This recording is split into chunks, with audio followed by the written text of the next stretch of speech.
For Connecticut Public, I'm Frankie Graziano. This election season, Connecticut Public, in collaboration with the League of Women Voters of Connecticut, has held a series of political debates designed to educate local voters on candidates running for office in Connecticut. And tonight, in our final debate, we're paying special attention to 41 towns in Western and Central Connecticut, the 5th U.S. Congressional District. We are broadcasting live tonight from the Torp Theater on the campus of Central Connecticut State University. And before I introduce the candidates, let me go over tonight's debate structure, the cumulative time format. It's designed to allow the candidates time to discuss the issues. The only rule is that the total time used by each candidate by the conclusion of the debate should be approximately the same. The candidates will not be restricted to 1 or 2 minute responses. Instead, they may spend as little or as much time as they feel is appropriate to discuss each issue. Our goal is to encourage debate. The candidates will take turns being the first to respond to a question. Following the question period, each candidate will make a 2-minute closing statement. Members of the League of Women Voters are serving as timers for the debates and will keep the candidates and me informed of the time expended. If a serious imbalance in time used occurs during the course of the debate, I'll call it to their attention and see that it is corrected. Applause is permitted at the start and at the end of tonight's program. And now it's time to introduce you to the 2 candidates running against one another in the 5th. Joining us are Johanna Hayes, a Democrat,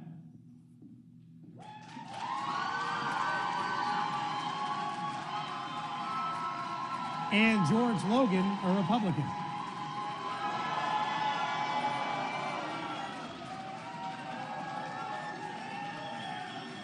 The recipient of the first question was decided by a coin toss backstage, and it goes to Mrs. Hayes.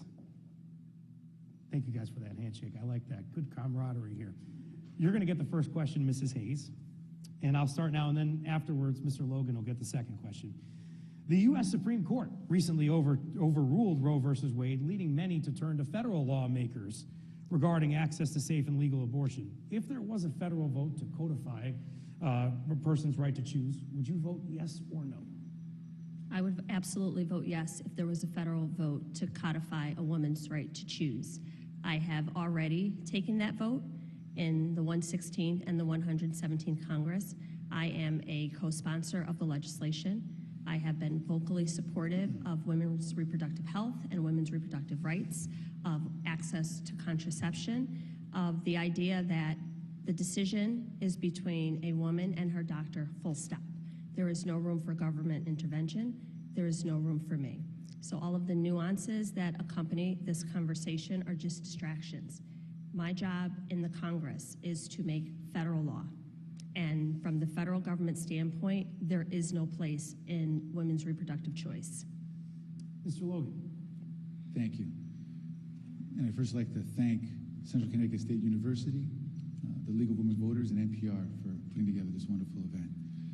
I support a woman's right to choose. I support Connecticut state law codifying a woman's right to choose. And as a member of Congress, I would do just that, just as I had done it when I was in the state Senate. The overturning of Roe v. Wade does not change anything in Connecticut because we have codified a woman's right to choose. The U.S. Supreme Court, we have our 3 branches of government. They decided that the decision regarding a woman's right to choose and the abortion issue should be left up to the states. I would comply with the U.S. Supreme Court's decision, and I would not vote in favor of codifying Roe v. Wade at the federal level. I think it's a decision has been made by the U.S. Supreme Court.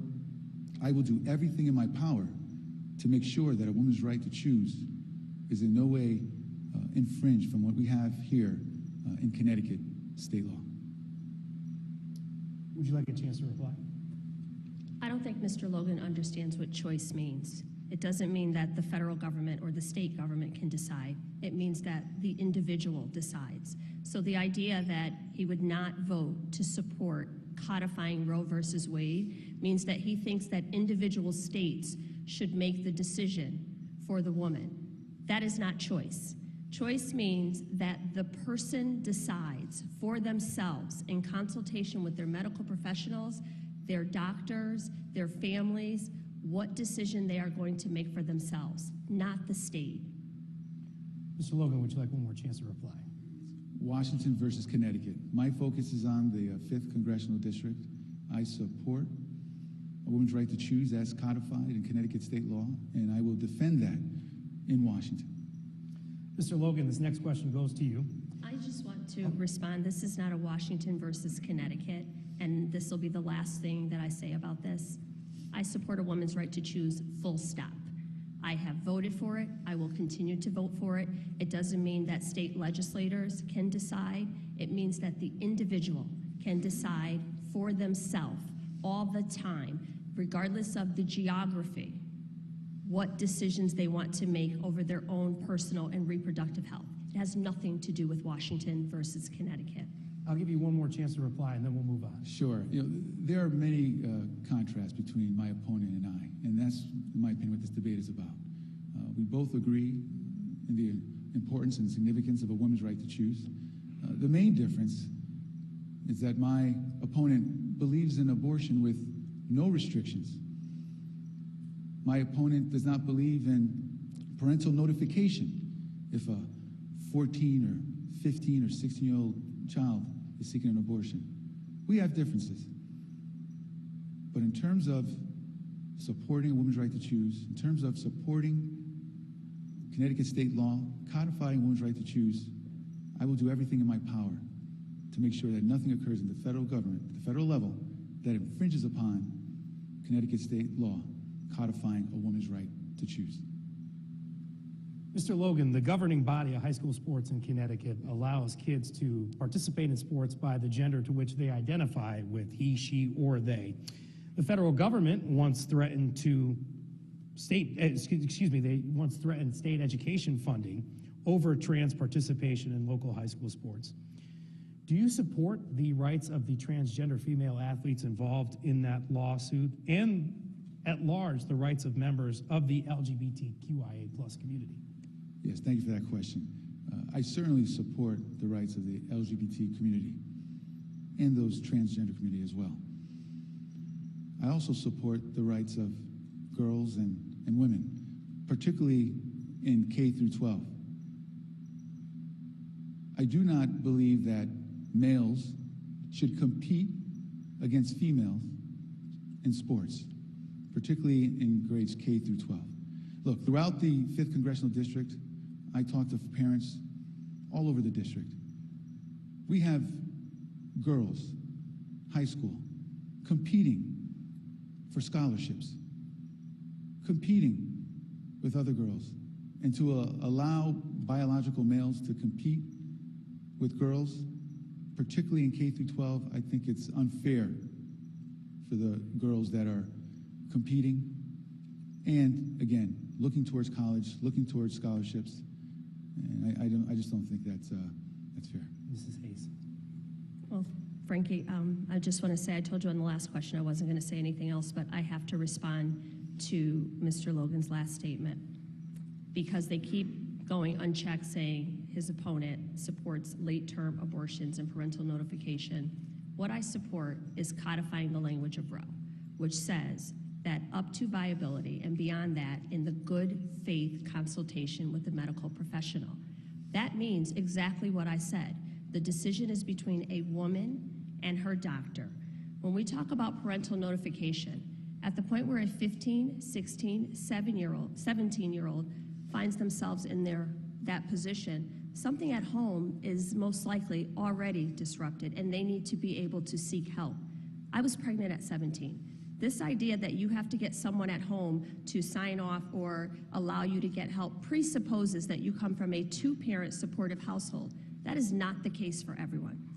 To your question about transgender athletes, it's interesting because on every other issue, Mr. Logan says the state should decide. Well, Connecticut has decided that transgender athletes can play high school sports. As a congressperson, I am not only the congressperson for cisgender athletes, for people who identify as gay, LGBTQ. I am also the congressperson for trans students. I really struggled on this one because I spoke out when the previous Secretary of Education said she was going to withhold federal funds. My job as a member of Congress, there's a lot about the biological journey that I don't understand when it comes to trans athletes or trans students, but what I do understand is discrimination. And at the federal level, you cannot discriminate based on sexual identity. If you, as an elected official, can't understand that in this role, your job is to be the voice for all of your constituents, even the ones you don't understand, you don't agree with, all of them. And my constituency includes people that identify as LGBTQ, trans, queer, whatever. I am their congressperson too. And their parents are looking for someone to have a voice for them. So when we talk about withholding federal funds to a state or a district based solely on gender identity, it is illegal. Mr. Logan, would you like to reply? Yes, just to say, look, I am not in favor of transferring one form of discrimination for another. Again, I want to be a voice of the people of the 5th Congressional District. I first announced my campaign in July of last year, and I've been going all throughout the district. And I have heard repeatedly over and over again this issue. Transgender athletes, males, I absolutely want them to compete. There is a mechanism for that. They can compete with the other male athletes. But to have male athletes competing against female athletes, it's not fair to the girls and young women that are competing in high school sports or K through 12 sports. And as I mentioned, who are competing and trying to win scholarships. I want to be a voice. This debate is about contrast. My opponent has their opinion on that subject, and I have mine. But I'm letting you all know how I feel on this subject. Mrs. Hayes, last word on the subject, if you'd like it. Well, this debate is absolutely about contrast, and what I'll say is for all the people who have trouble identifying the contrast in this statement, replace trans with any other thing. Would you allow Polish athletes, black athletes, disabled athletes? Replace it with any other term, and it would not be acceptable, because that is discrimination, and discrimination against any group is unacceptable. Mrs. Hayes, we're going to start this next question with you. The U.S. Preventative Task Force recently recommended screening for anxiety for children ages 8 to 18. What would you do as a member of Congress to respond to the growing mental health crisis in children? Well, what have I done? I can tell you that. Last week we voted on the Mental Health Matters Act, which included my legislation supporting trauma-informed instructional practices. Basically what that does is, at the beginning of the pandemic, when we were advocating for funds, I introduced legislation to save education jobs. Because whenever school districts face a crisis or a financial shortage, the first people to go are the social workers, the school counselors, the behavior therapists, the nurses. All of those wrap around and support services. So I have fought for legislation and funding to make sure that we have available trauma-informed resources at the school level. Coming out of this pandemic, we really have no idea what the next few years will hold. So we have to be prepared and make sure that the services and the resources are available for children. Expanding things like telehealth, making sure that Medicare reimburses these things so that we can meet people where they are and address the anxiety and the mental health crisis that is impending, but not just talking about it. I fought for funding. Connecticut got $1 billion in education funding, separate and apart from American Rescue Funds, with money earmarked and allocated for school resources for mental health services. That has to be a part of any conversation that we're having, and I've already fought for those funds and brought them back to the state, and will continue to do so as these funds run out, to make sure that we are making the investments on the front end in things like this. Mr. Logan. Sure. One-party Democrat control in Washington, they have come up with an alphabet soup of programs to fix things, but it hasn't worked. My opponent has been in Congress now for just about 4 years. The situation still persists. Part of the issue is that the funding is not getting down to the level of truly helping the people who need it. I'm hearing throughout the district, mental health is an issue. We need to prioritize it, we need to focus on it, and we actually need to deliver. The Democrat leadership in Washington has not delivered when it comes to mental health for our young people or for our adults. My opponent has been there for 4 years, talks about programs, talks about how they're going to help, but they haven't. We've heard nothing but false promises from the Democrat leadership, particularly since the Biden-Harris administration came into power. And my opponent supports their initiatives 100%. We're going to hear over and over again on how they have the solutions, the answers to our problems. But everything that the Biden-Harris administration has touched has gone sideways, has been worse.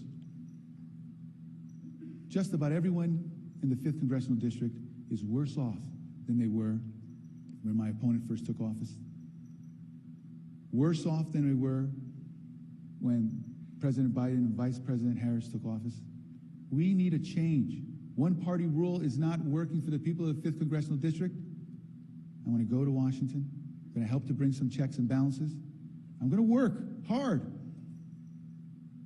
with Democrats and Republicans to solve our common problems.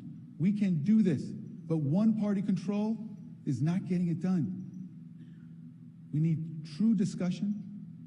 We need true negotiations.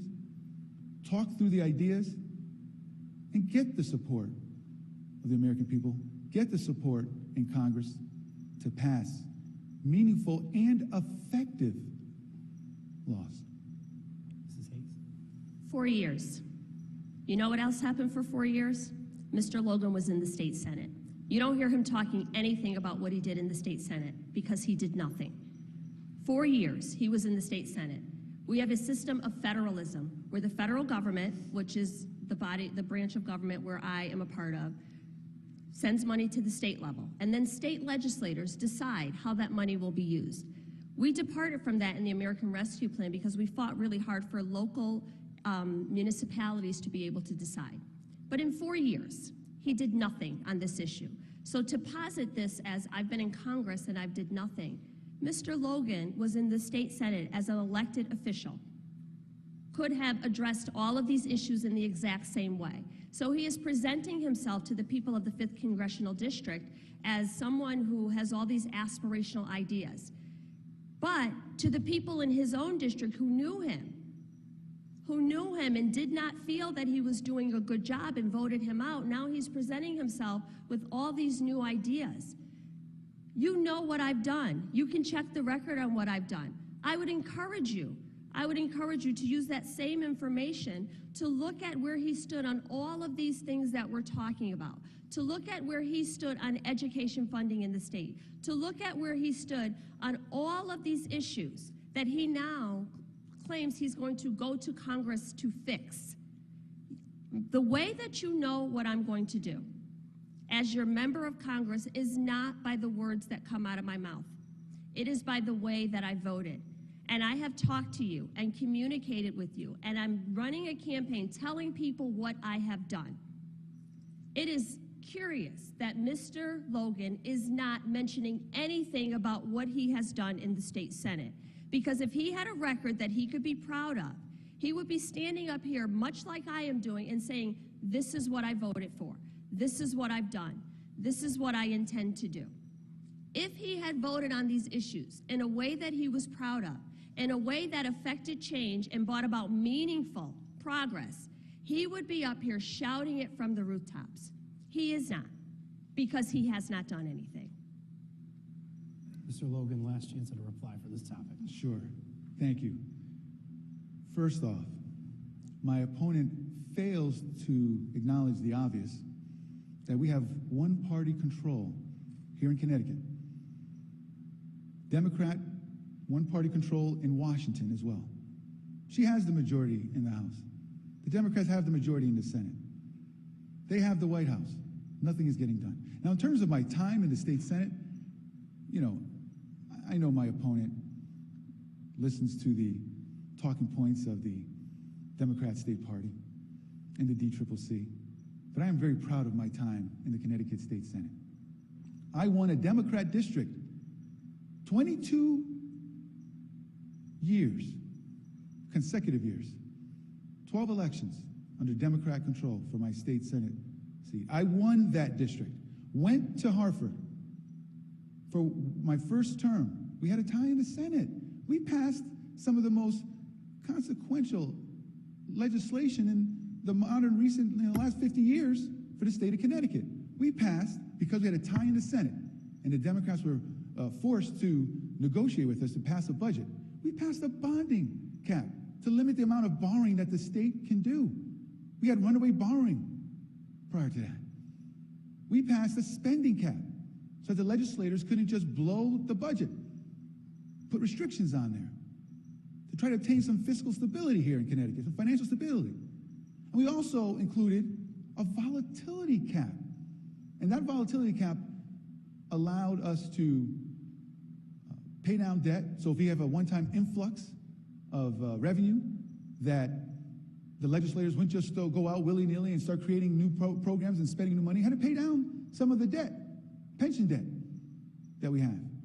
And right now, the state is sitting on a multi-billion-dollar surplus because of my time in the state Senate, because we had the tie in the Senate. Now, when it comes to education, when it comes to mental health, particularly here in Connecticut, one-party control hasn't gotten us anywhere. So now I'm hopeful to go to Washington to represent everyone in the 5th Congressional District, Republicans, Democrats. Look, I received the cross-endorsement of the Independent Party of Connecticut. We have over 40% of our voters are unaffiliated with any party because they just want to see the work get done. And I'm going to work across the aisle in Washington. Hopefully, we'll be able to flip the House of Representatives. Again, I want to bring better checks and balances. And in that scenario, I believe with my negotiating skills and willingness to work across the aisle, we'll be able to make some effective change, far beyond what my opponent has been able to do with one-party control in Washington. Mr. Logan, what is your position on domestic programs? I would like to respond. Sure, I'll give you an opportunity. Absolutely. I'll just say that when Mr. Logan left the state Senate, the state was in a $3 billion deficit. We bought American Rescue Plan Act funds to the state to stabilize communities during a pandemic and recover afterwards. The state now has a $5 billion surplus as a result of many of those funds. So the legislation that he said he would have voted against is also the legislation that he's touting as part of his record. And to say that Democrats have done nothing under one-party rule, if you consider the most significant investment in infrastructure, nothing, for our roads, our bridges, our highways, our broadbands, for clean water. If you consider gun legislation, first time in 30 years as it's been passed, nothing. Negotiating the cost of prescription drugs, paying down the debt that was ballooned into a $7 trillion debt under the previous administration. If you consider the most significant legislation passed since the Great Society, nothing. I think that's all people need to know. If you consider a $3 billion investment in climate mitigation strategies, nothing. If you consider capping insulin at $35 and requiring the largest corporations that have gotten $1 billion in profits over the last year during a pandemic, making them pay 15% income tax for the first time, 15% tax rate, corporate tax rate for the first time. If you consider that nothing, then I don't understand what this role is about for you. Mr. Logan, you get another chance to reply. Sure, thank you. So let's start with the infrastructure bill in Washington for our roads and bridges. This is what I'm talking about in terms of the excessive spending that, again, is supported by my opponent. $1.2 trillion infrastructure bill. less than 25% of that $1.2 trillion actually went to infrastructure. Approximately 10% of this infrastructure bill actually went to roads and bridges. This is what I'm talking about. The Democrat leadership in Washington, they have excessive spending packages, and I'm telling you throughout the district, what I'm hearing from folks, all I'm hearing is that things are unaffordable.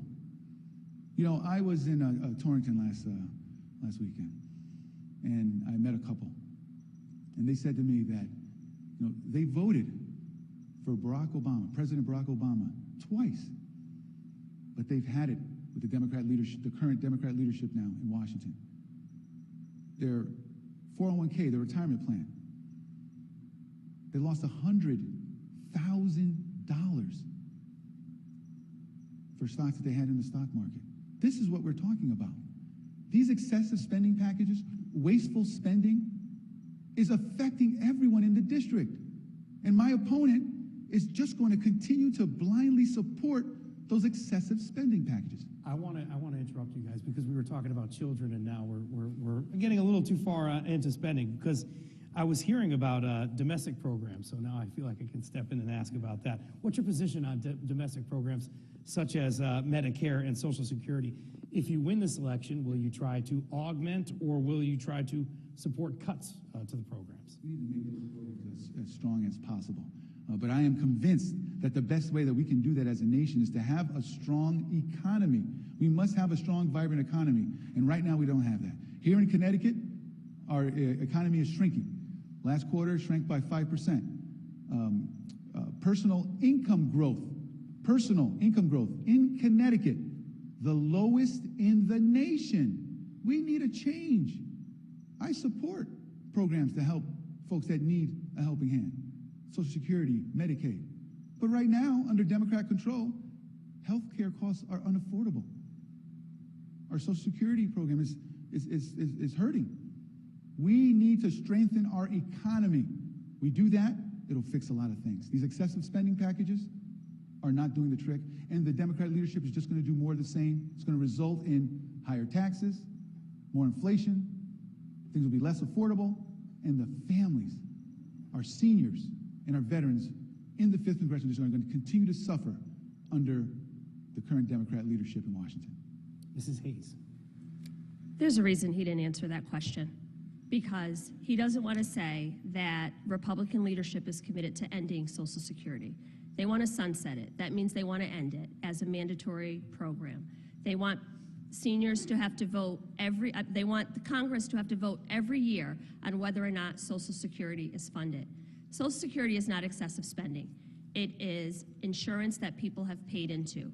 I am on legislation to not only solidify and stabilize Social Security, but expand benefits.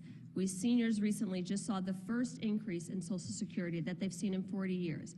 They haven't been getting a cost of living. Their Medicare premiums have been going up. Social Security benefits went up. Medicare premiums did not. Republicans have a plan on the table to raise the age and make it so that people cannot collect after the age of 90. But it's not just Social Security. They've lumped in veterans benefits as entitlements. These are not entitlements. My job in this role is to legislate for people. If we cannot agree that seniors who have paid into this program should be able to pull from it as part of their retirement, that people have planned where they're going to live and how they're going to live in retirement based on their Social Security, I'm going to protect Social Security. Kevin McCarthy, just this week, is already kind of sounding the alarm that he is going to hold the debt ceiling hostage in order to negotiate a vote or to force a vote on Social Security. So while I represent the 5th Congressional District and my concerns are local, my job is to weigh in for the people of this district on national concerns. So you cannot ignore what is happening nationally. Social Security is in jeopardy. They have already indicated that the program will end. We are trying to lower the cost of prescription drugs, trying to make things more affordable for our seniors. The only indicator of our communities cannot be just the stock market. I know a whole lot of people in this district that don't own stocks. I know a whole lot of people that don't make decisions based on the stocks. They're just trying to get by. And most seniors fall into that category. So to your question, not only will I work to protect Social Security, I will work to strengthen and expand it. Would you like to respond, Mr. Logan? Absolutely. You know, and there they go again. A Democrat putting me in that box. I just indicated that I will do everything I can to shore up Social Security. We just have a difference of opinion on how to go about doing that. I am not going to Washington to satisfy any party leadership. I want to represent the people of the 5th Congressional District. I am not interested in sunsetting the benefit of Social Security. And again, I will be in the House of Representatives, should I earn your vote. I will fight hard to maintain Social Security from the inside. There's nothing wrong with having a Republican on the inside fighting for the people of the 5th Congressional District. I will do that, regardless of whether I'm on the House floor or if I'm in a House chamber or if I'm in a committee with Republicans, Democrats, or just Republicans, just as I did when I was in the state Senate. Now, when it comes to prescription drugs, yes, of course, prescription drugs are too high under the Democrat leadership in Washington. Talks about a recent bill, you know, during the election season that passed that supposedly is going to lower prescription drug costs. Why didn't they do it before? I'm skeptical that it'll actually even work. We need real solutions in Washington. We need to stop believing the Democrat leadership and their false promises that has gotten us in a worse condition than we were before the Biden-Harris administration came into power and before my opponent came into power. We can change this. We can go in a different direction, but we're just going to get more of the same.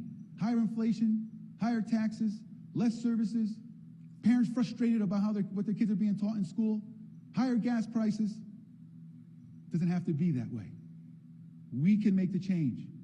I ask for your vote so that I can go down to Washington, bring some sensibility, work across the aisle, and move our country in a different direction. Mrs. Hayes, you get the last response on this topic. So why didn't we do something about prescription drugs before? Because every Republican voted against it. So this idea that one person is going to move the needle or change the way things happen, that is not what happens. In the legislative branch, there are 435 members of Congress. You have to get a majority.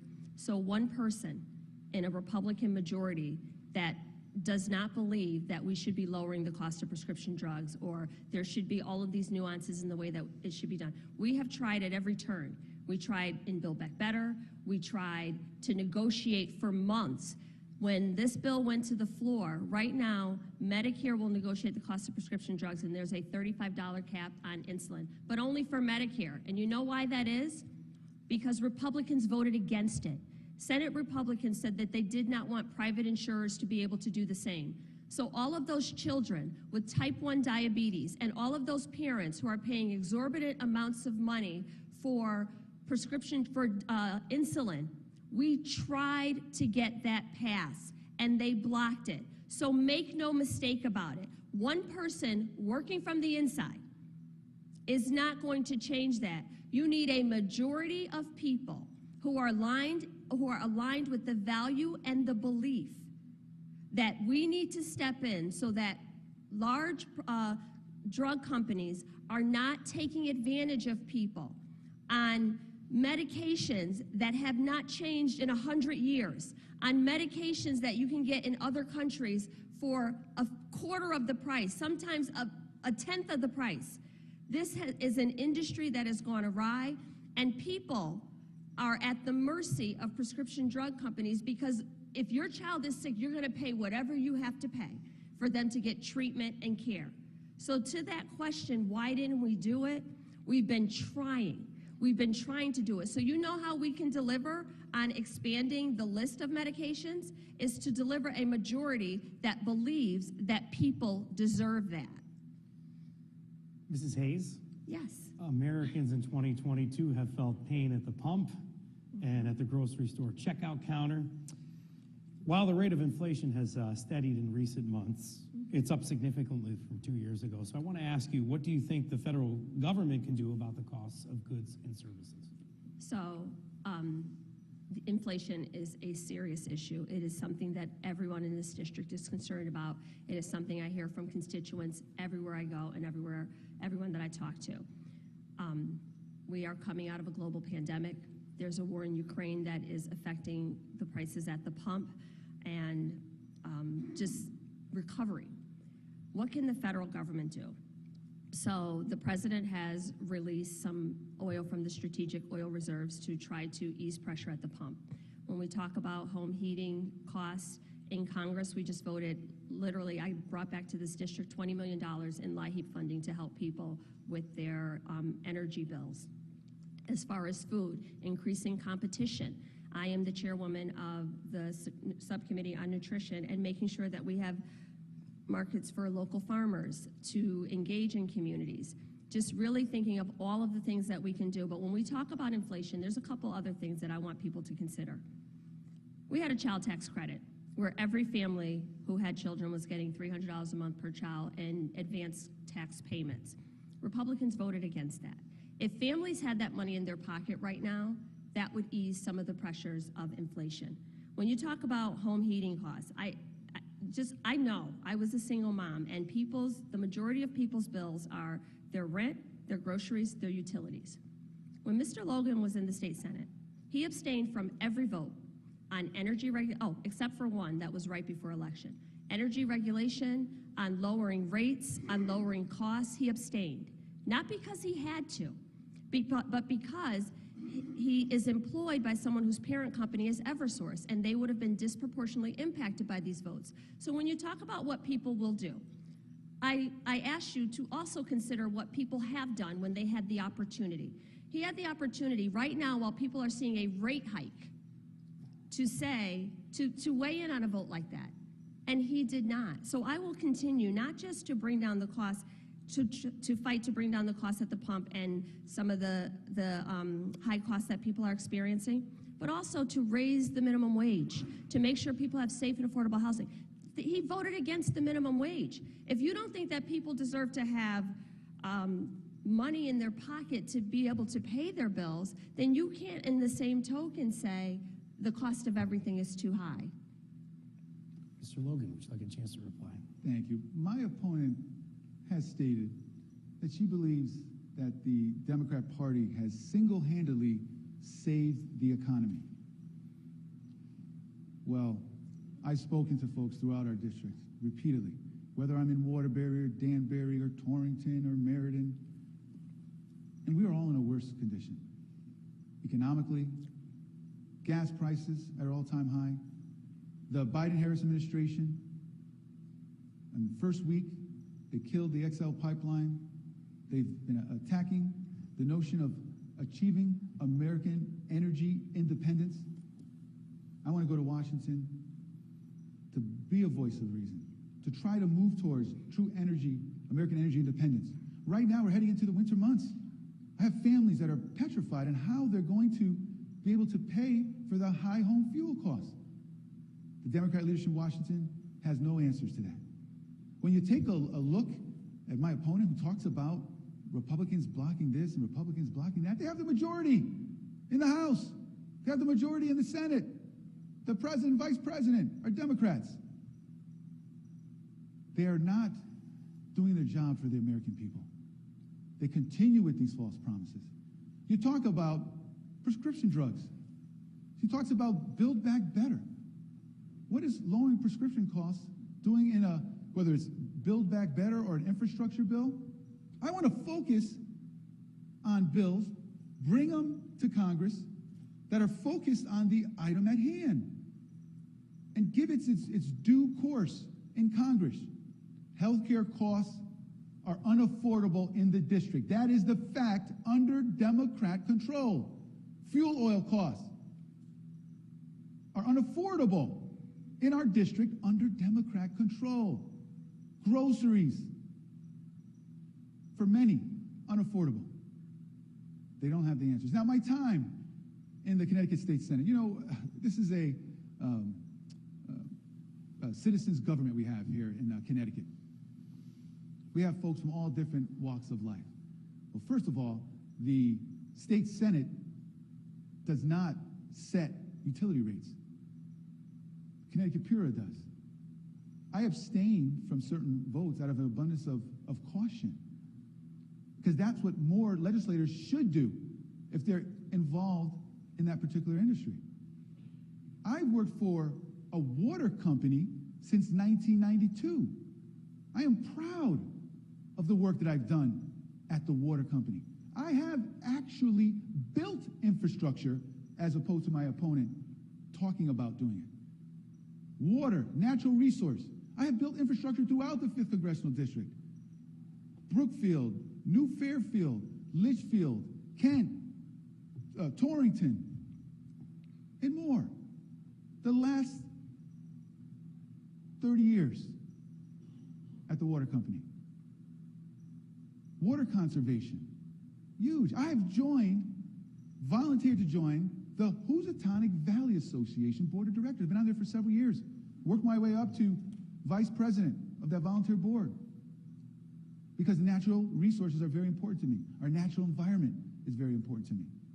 Look, we're going to keep hearing the excuses from my opponent as to why you, the voter, should give her another chance to disappoint you. I'm telling you, I am ready to go. I'm ready to hit the ground running. I will work tireless for you, just as I have when I was in the state Senate, just as I have since I first announced in July of last year.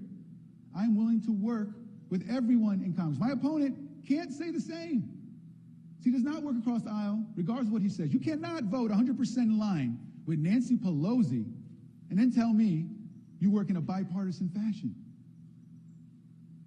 I will do the work, given the opportunity.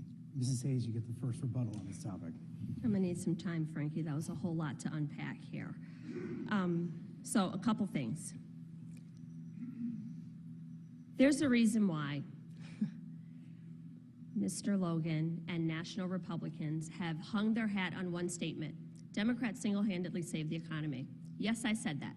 They have created 9 ads, 9, from one sentence taken out of context. If I've been here for 4 years and I'm so horribly bad, they would have had a whole lot of material, not a half of sentence taken out of context. So let me explain to the people here what I meant when I said that.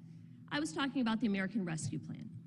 At a time when 1 million people had died, a time when businesses were shuttered, when hospitals were saying they needed help, when mayors and 4 selectmen at all 41 towns in this district were reaching out to my office, Congresswoman, we need help. For our first responders, for our police and firefighters. We need help to reopen our schools safely. We need the resources. When libraries and entertainment venues were saying, we don't know what we're going to do. When businesses were saying, we need small business loans in order to keep our doors open. We need help. You tell me who you would have left behind in that situation. Because for me, the answer was no one. So when people needed help, as their congresswoman, I delivered legislation to help all of these communities, but not just lip service, the resources to allow local communities to do that work. And we did that without a single Republican vote. So I don't know if the people in their districts weren't hurting. I don't know if people in their districts weren't dying. I don't know if businesses in their districts weren't having problems, but here in the 5th, people needed help.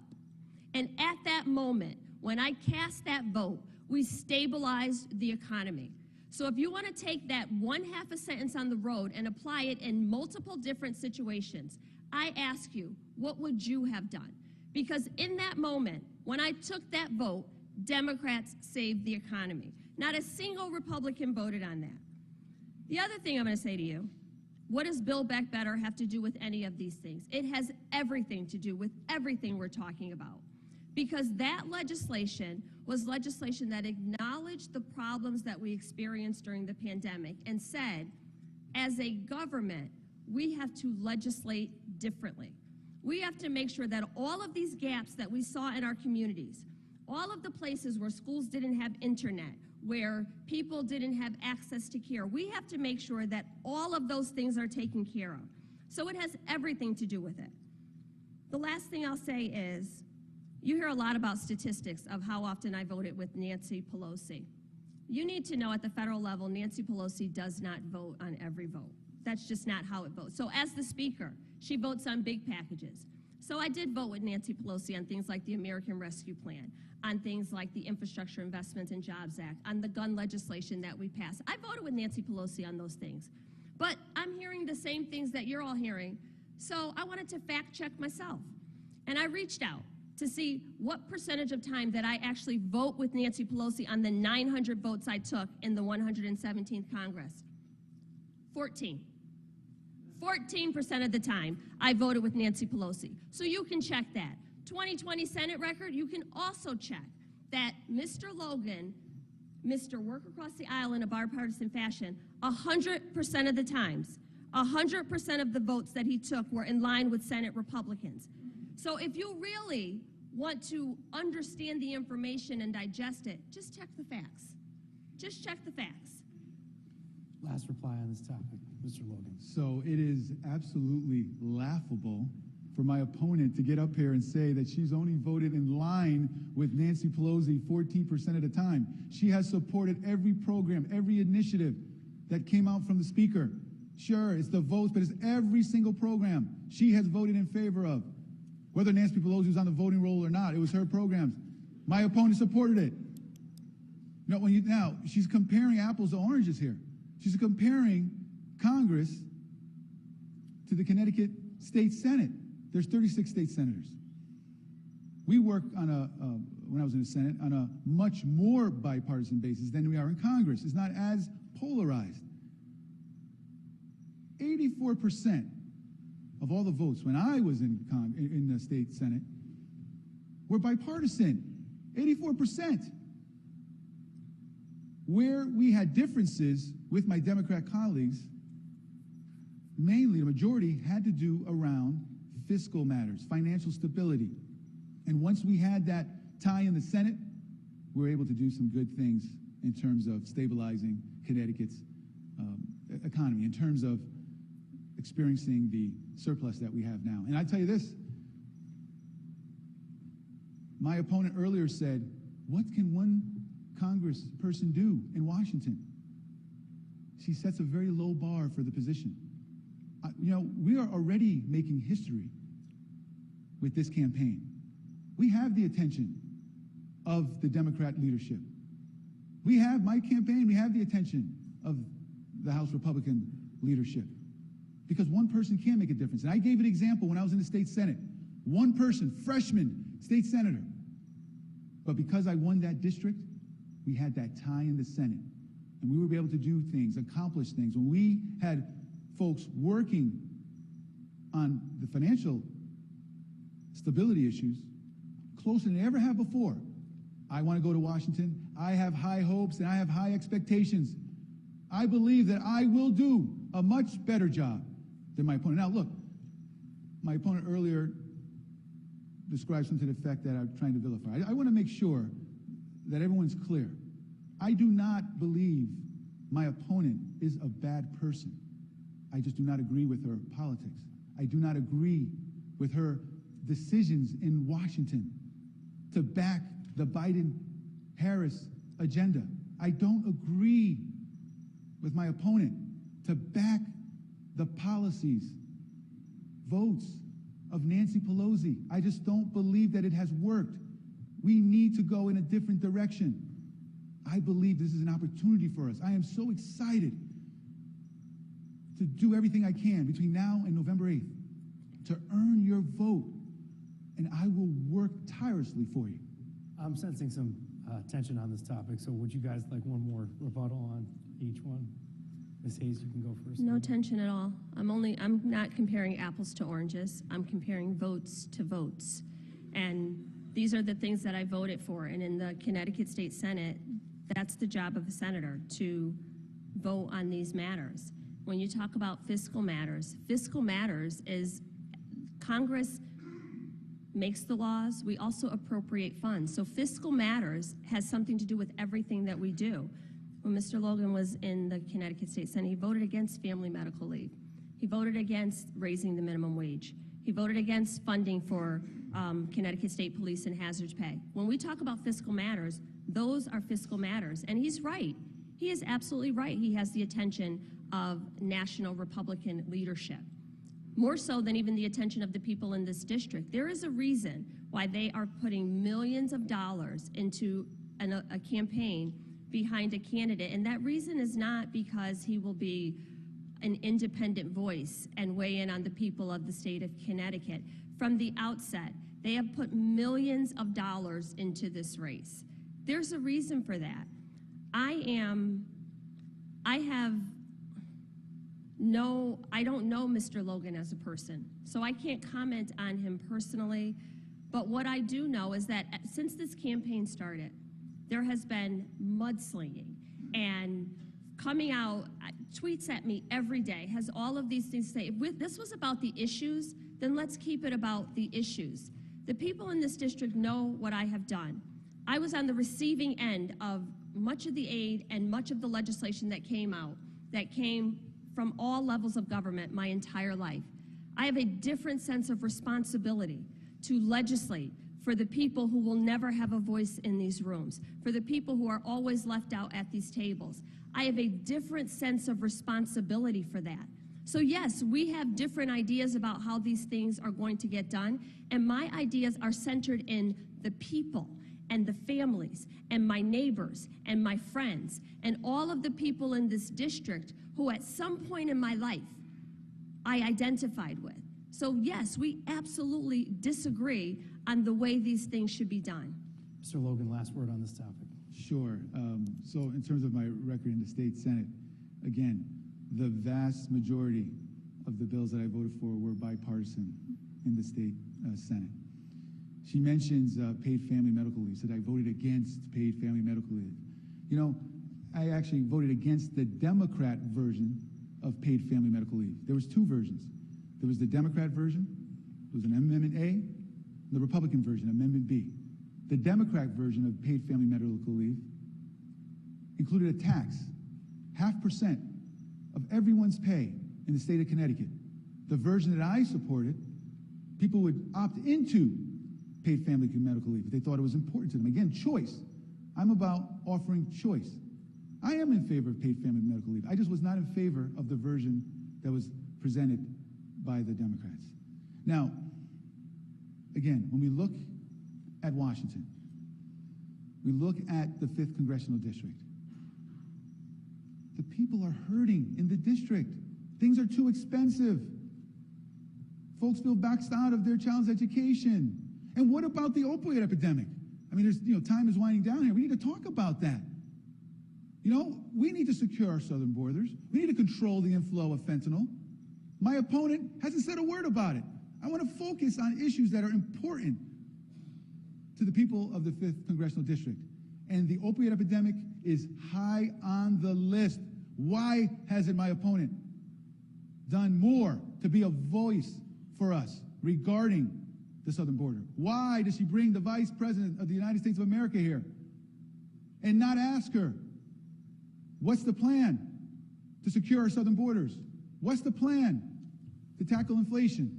I didn't ask about the opioid epidemic, but he did say something. Is there no inflation? Is there no opioid epidemic in the 3rd District? I'll give you an opportunity to answer that. I just want to remind our audience, if they can, to just hold their applause or refrain from making any noises if they can until after the debate. He did ask you about fentanyl and opioids, so I just want to give you a chance to respond to that. Well, the idea that I've been silent is just completely false.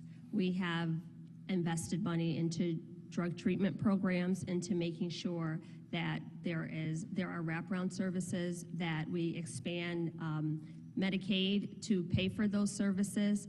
We have $14 billion in the last appropriations package to harden our ports and our borders. But this idea that the only way to address the opioid crisis is to criminalize people and to add more police officers is flawed, and we already know how that ends. Like I said Tuesday night, I've been around long enough to remember the 1994 crime bill, where communities were decimated, and the only response to crack cocaine was putting people in jail. People did not receive treatments, families did not receive care. There has to be a wraparound approach. The funding that we just voted for in The Justice Act includes support services for law enforcement, but also for mental health, for treatment, for addiction. I've brought money back to the district for community health programs and all of those things that I recognize. I don't know what Mr. Logan means by I've been silent. Just because I don't put out a press release every 4 hours on Twitter doesn't mean I've been silent. I have been not only working to address this issue, but understanding the impact it has on families. My entire community, my family, decimated by addiction. Don't tell me I don't know, or I'm not responding, or I don't care about it. I just recognize that we also have to look at this from a healthcare perspective, not just a criminal justice perspective. Mr. Logan, I want to ask you a different question here. I want to ask you, and some of the folks here might have driven through Waterbury and the Mixmaster to get here tonight, and some people might take the train to go to Manhattan. I just want to know what your views are regarding the commute of people living in your district and how you aim to support the critical infrastructure. I'm going to go to you first on this one. It's your turn. Sure. Well, one, when it comes to infrastructure, we need to make sure that we fund transportation infrastructure here in Connecticut. I mentioned earlier, the infrastructure bill, $1.2 trillion, only 10% of that went to roads and bridges. We need to prioritize and focus on it. Now, I want to go back to the opioid epidemic, because that's a big one. Can you stick to... Well, I just answered the question. That was his answer. Sure. So I just, look, it's a big topic. Can you stick to the we're talking about infrastructure. I'm losing my mind here today. Can you stick to infrastructure for now? Sure. So I answered the infrastructure question. Yeah. I support transportation infrastructure. We need to do it in a real fashion. The Democrat leadership in Washington has failed us. They passed an infrastructure bill, $1.2 trillion. 10% of that went to roads and bridges. They shoved all kinds of other stuff in there. We need to focus on the issues at hand. That is the problem with the current Democrat leadership in Washington. We got taxed more than we fixed the roads and bridges. If you're going to have an infrastructure bill, fix the infrastructure. Focus on it. I just don't believe that the Democrat leadership in Washington, they just don't have the ability to bring up a clean bill and handle the topic at hand. They have the majorities in the House and the Senate. They can't get things done other than taxing hardworking families, making things more expensive. I want to go to Washington. We need to focus our efforts. We need to stop wasteful spending in these bills. Make sure that the funds are being used for their intended purpose. That is not happening right now. And that is partly why we are in the situation that we are now. Mrs. Hayes, transportation and infrastructure. The way you address infrastructure is that you fund infrastructure. Every president talked about getting an infrastructure bill passed. Under Democrat leadership, with the slimmest of majorities, we were able to get that passed. $5 billion back to the state of Connecticut to address infrastructure. Infrastructure is more than just roads and bridges. This is not a 1950s or a 19th century westward expansion infrastructure. This is modern day infrastructure, which means that we have to address our ports, our airports, our broadband. When we talk about the economy and how people engage and exchange, you cannot do that without broadband. In this district, in the northwest corner, there are places that have zero access. There are places where schools could not get online during the pandemic. There are places where people could not access telehealth services. That is infrastructure. In the United States of America, in 2022, water is part of infrastructure.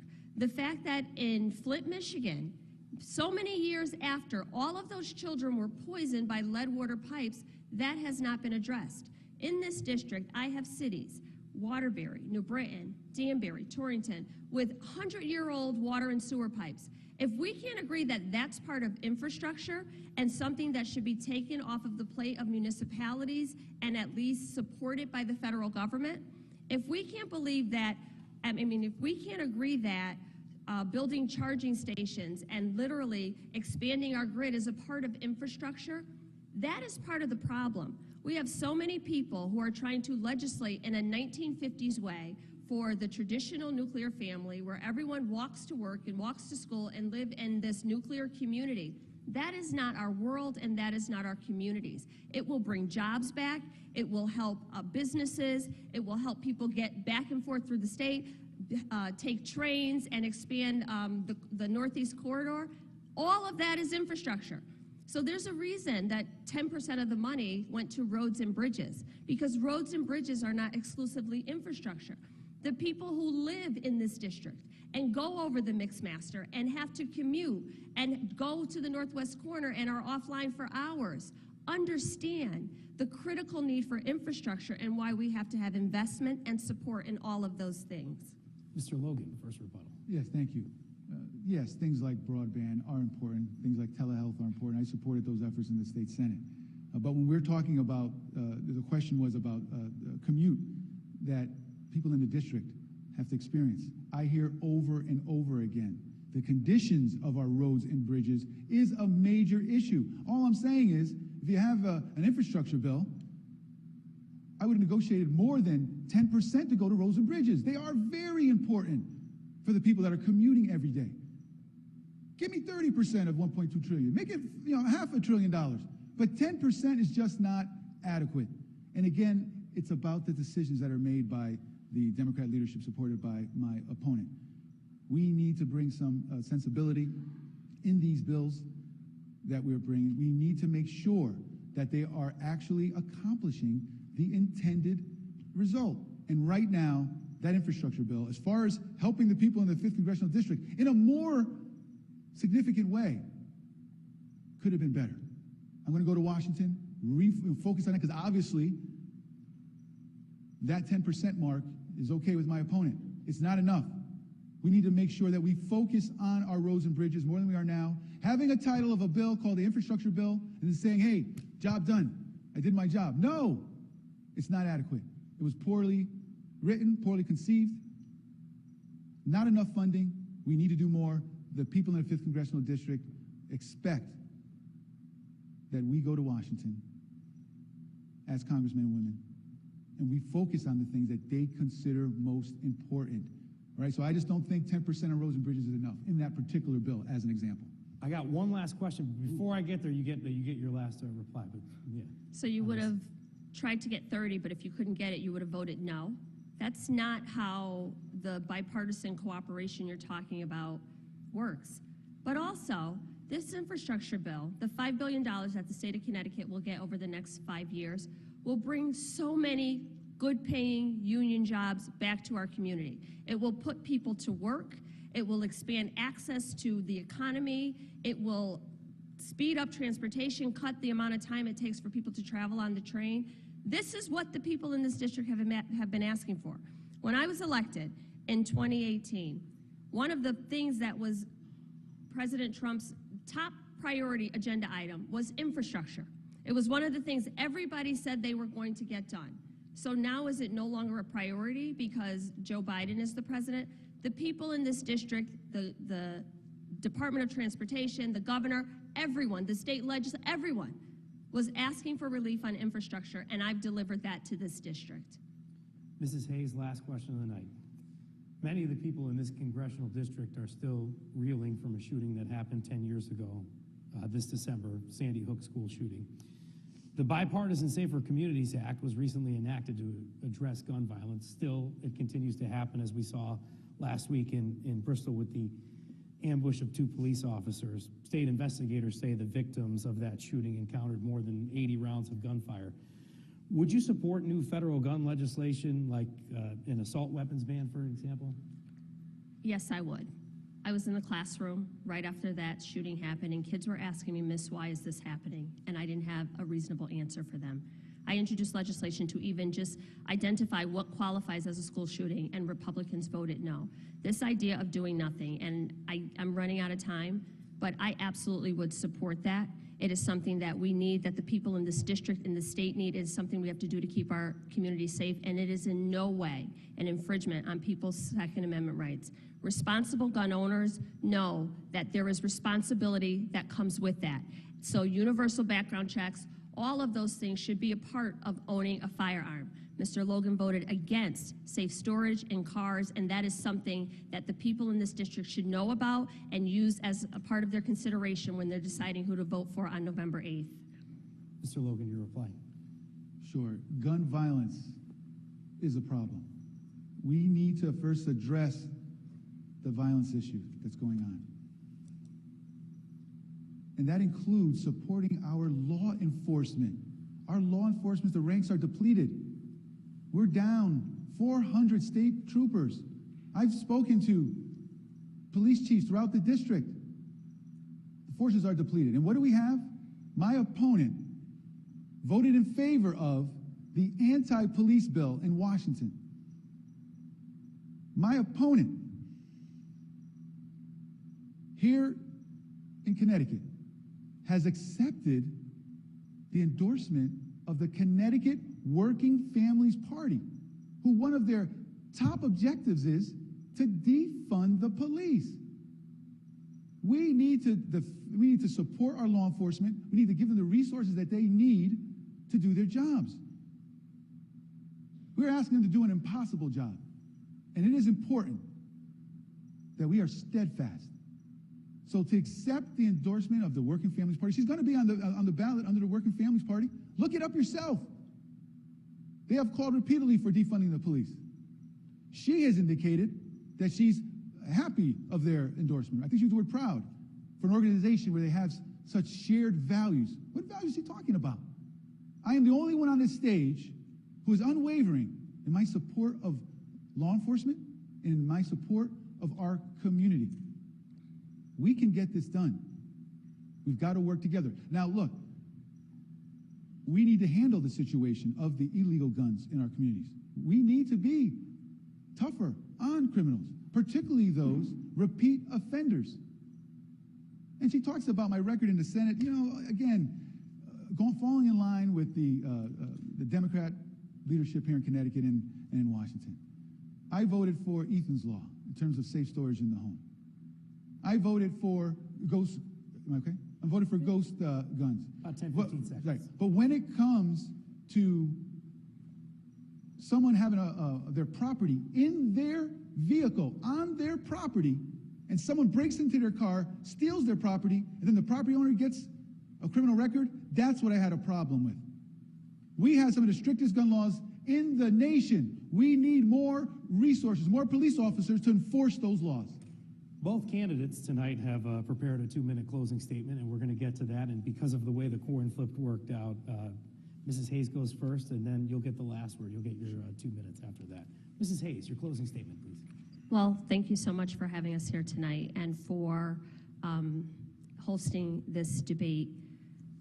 I am asking people to vote for me and send me back to Congress because I have done the work.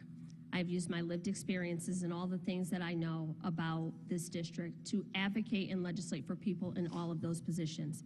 On November 8th, you're going to find me on the ballot on 2 lines. One of those lines is the Working Families line, the Working Families Party line. It is a party that believes in raising the minimum wage, in health care, in child care for children, and the values that families believe in. They understand my position on police. So I guess I'm just not a typical Working Families Party candidate. I guess I just don't fit in their box. But what I will do when I go back to Washington is to make sure that I am legislating for the needs of all of the people in this district, just like I've done.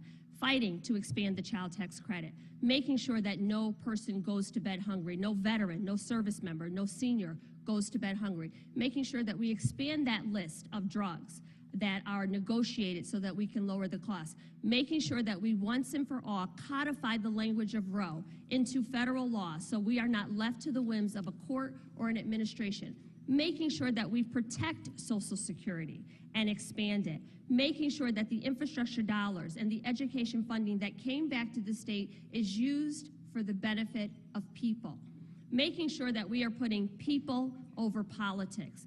I am going back to Congress to be the legislator that I needed for myself as a young girl, to ask the questions that I hoped that someone was asking for me. And people know that I'm going to do that because they know what I've already done.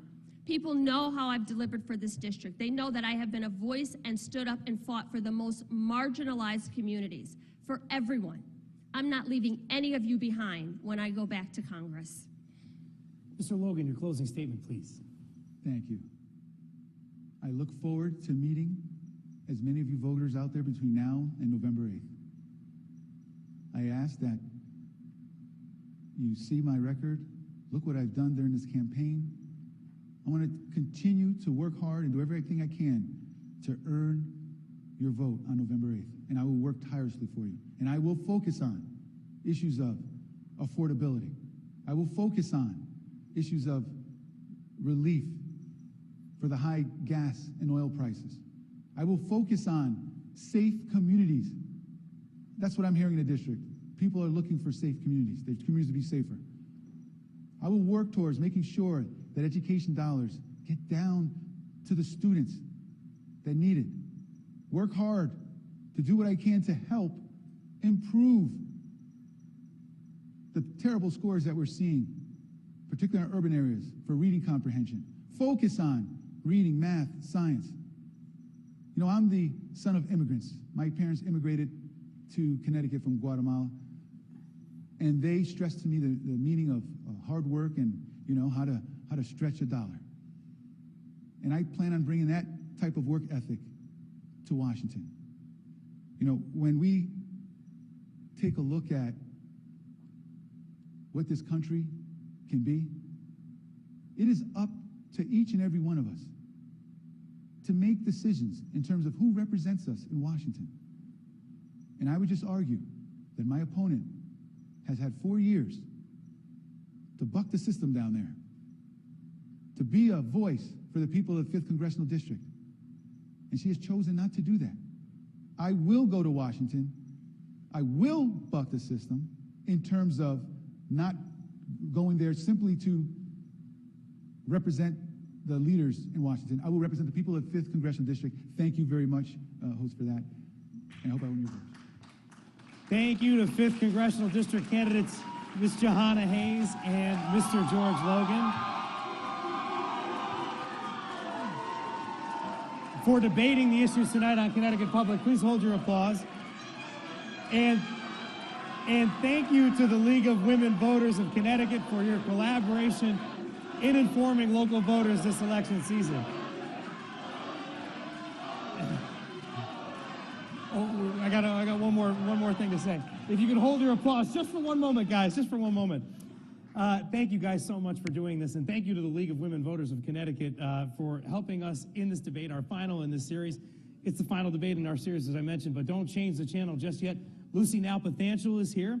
She is the host of Where We Live on Connecticut Public, and she's going to talk to representatives of each of the candidates here tonight. And then I'll be joined by Christine Stewart of CT News Junkie and CT Insider's Dan Haar. We'll provide analysis of tonight's debate. Thank you guys for watching, and stay tuned to Connecticut Public.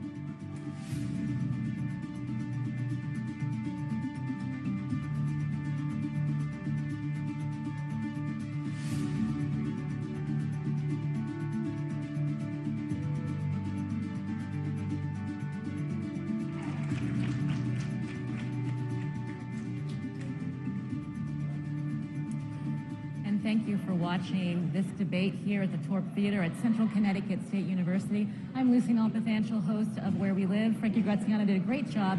We want to hear next the representatives from each campaign. Joining us first is Liz Karanowitz, who is the general consultant to the George Logan campaign. Hi, Lucy. So good to see you. So good to see you. Make sure you look right at the camera so our viewers at home can see you as well. So we heard a lot from this debate on a number of issues. In your mind, what did you hear tonight that's going to bring voters to the polls? Look, I think particularly when you're looking at the polling, the issue that's driving decision-making is truly the economy. I think particularly as we're heading into a recession, record high inflation, we saw gas prices rebound for a little bit and now they're on the rise again. Food prices are on the rise again. Food insecurity is sadly on the rise. And I think that seems to be what is driving folks to the polls. And I know that's what George is hearing when he's out knocking doors and at events throughout the district, talking to people, what's most concerning to them. And I think that's what we heard tonight, a lot of differences in whether we acknowledge there's a problem and how do we fix it. Both candidates said that this is a debate in contrast. There was an interesting moment when Mrs. Hayes pointed out that despite Mr. Logan's tenure in the General Assembly, that his record, there's nothing to show for. I'm wondering if you can remark about that moment. Well, I think it's an interesting comment, was particularly when you look at what George said, right? I mean, Governor Lamont is running I don't know at this point, $16 million campaign touting the benefits of the budget that George was instrumental in passing. And so clearly Governor Lamont thinks that it was an important piece of legislation. I think the rest of the folks in his party should agree with him. So the impact of George in the Senate, particularly on that issue, we have a surplus. They weren't able to take those dollars and waste them because of George and his participation in the Senate and making those fiscal stability changes. So I think it's important to acknowledge when someone has done something well, and I think to diminish George's role in that was unfair to the voters. Ms. Karanowitz, so good to see you. Thank you so much. To see you. Thank you so much, Lucy. Take care, Liz. Joining us now is the representative for Mrs. Hayes' campaign, Roberto Alves, who holds different positions within the Democratic Party, including the Democratic Town Committee in Danbury, as well as the State Democratic Party. So first of all, what are your thoughts on again, Mrs. Hayes' points today, and when we think about Election Day, what are the issues that are going to bring voters out to the polls? I think Congresswoman Hayes showed again why she is the strongest candidate now, why experience matters. Congresswoman Hayes showed again today how she is unequivocally pro-gun safety, unequivocally going to defend Roe v. Wade, unequivocally pro-people, unequivocally pro this district. She was calm, collective. She has a record. She has a resume that she can stand for. And then when we look on the other side at her opponent, we see somebody with the record as well. I found it very interesting at the end of the debate when we have Mr. Logan here talking about how much he values law enforcement.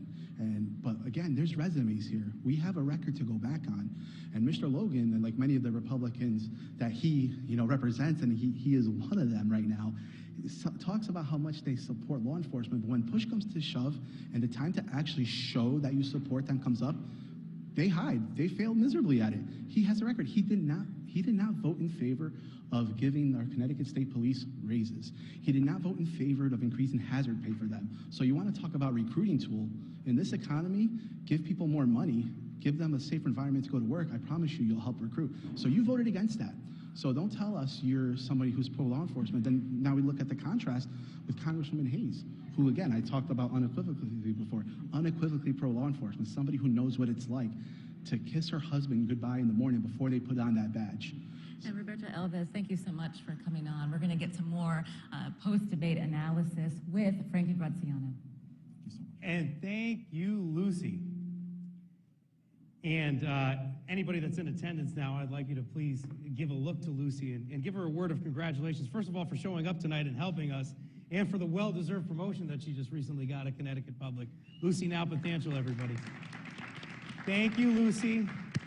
Joining me tonight on the stage, Christine Stewart, editor-in-chief at ctnewsjunkie.com, and ctinsider.com, the associate editor and columnist for Hearst Connecticut Media, Dan Haar. I just wanted to ask you guys, I had a front row seat to this. I didn't get to really talk to you guys too much about this, but these kind of debates, do you think that this is an opportunity here for anybody that was in attendance or anybody watching at home?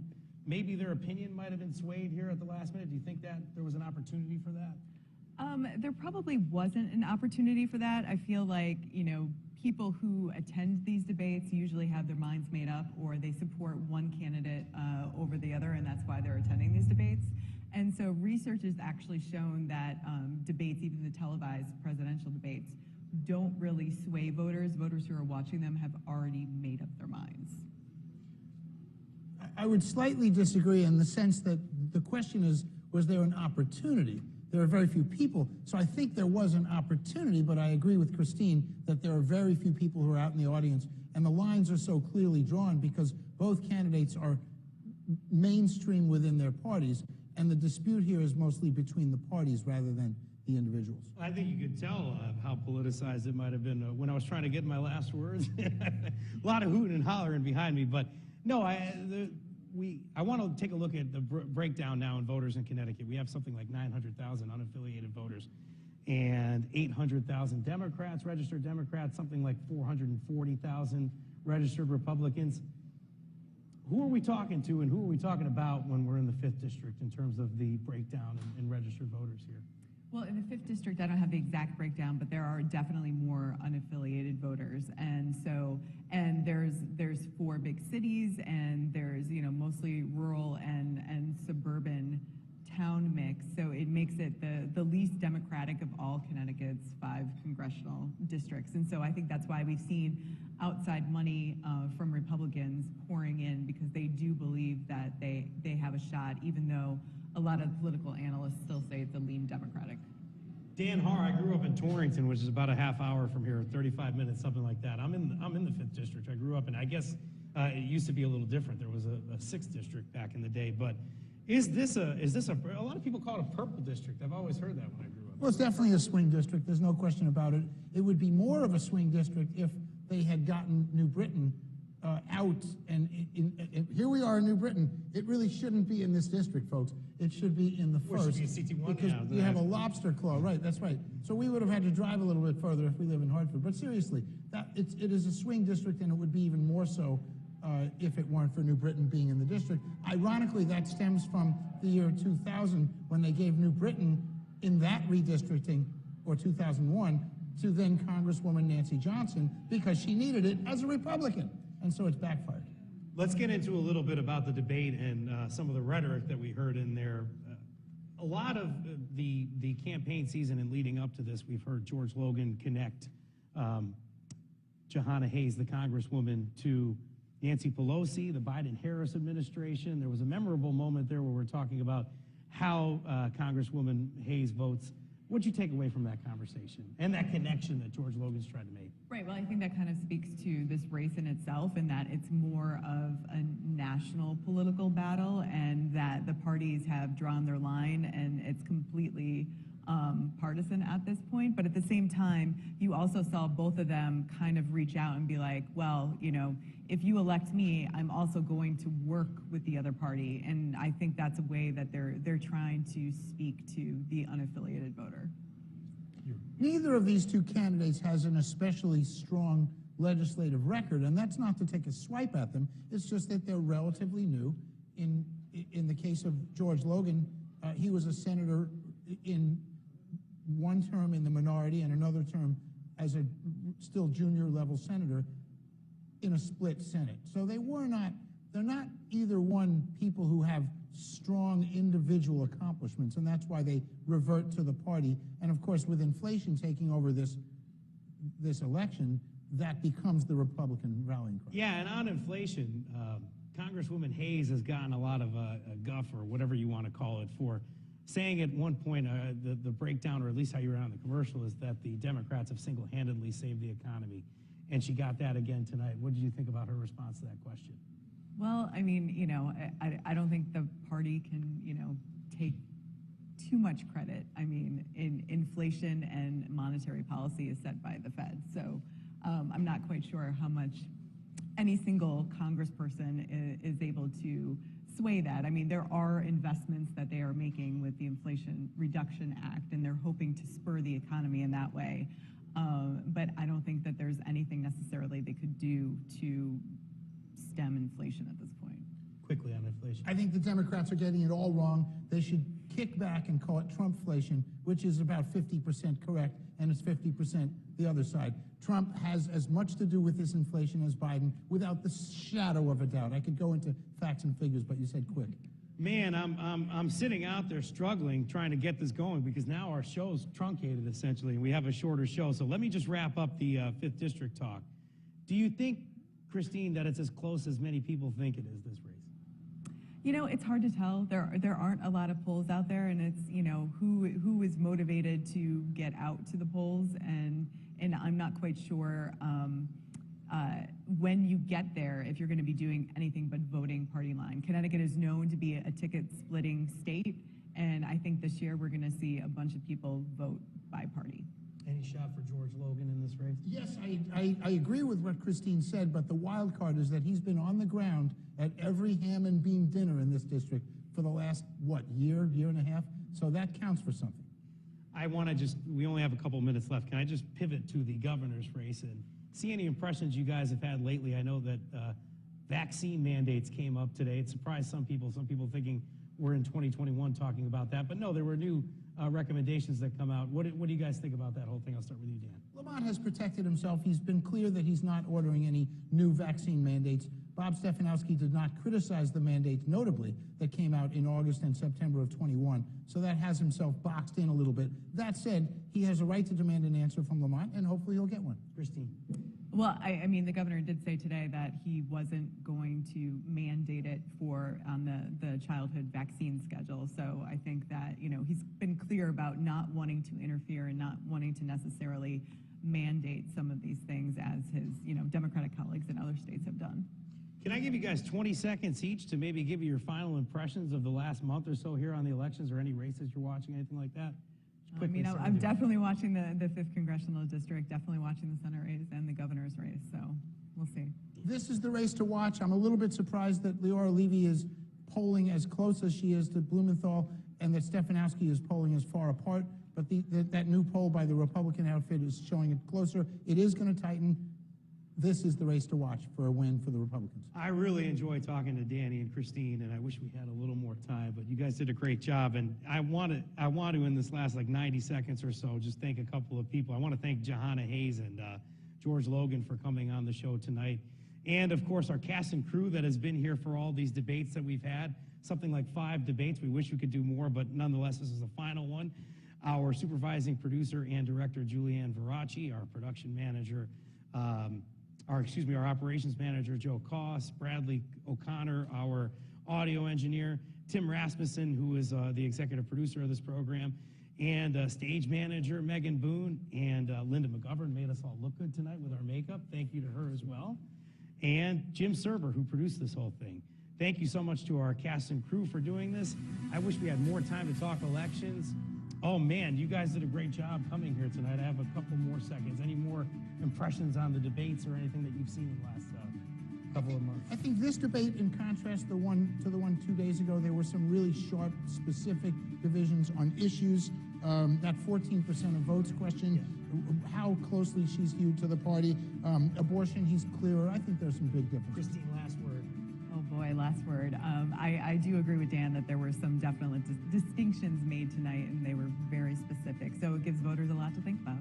Further coverage information, go to ctpublic.org. Thank you so much for watching. Good night from New Britain.